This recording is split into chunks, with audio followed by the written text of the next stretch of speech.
Ხედავთ იმისა, რომ ივანიშვილი და რუსული რეჟიმი ამბობს, რომ თითქოს არ ეშინია სანქციების, მათ მთავარ ხაზად და მთავარ შიშად აქვს სწორედ სანქციები. მნიშვნელოვანია ის, რომ ბრიტანეთი არის დღეს მნიშვნელოვანი წერტილი, საიდანაც ელის სანქციები ივანიშვილს და მის მედია პროპაგანდისტებს.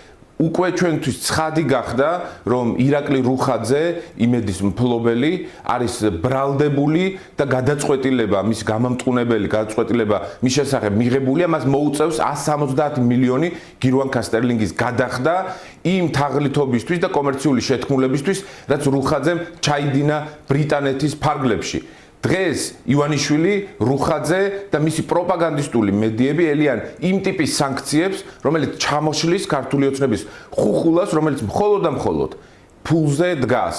ეს არის მნიშვნელოვანი მარტივი მიზეზის გამო. ივანიშვილს და მის რუსულ რეჟიმს უნდა გამოვაცალოთ ის საყრდენი, რაც არის პროპაგანდისტული მედია საშუალებები და რაც არის ტყუილი, რაზეც დგას ქართული ოცნება ყოველდღიურ რეჟიმში.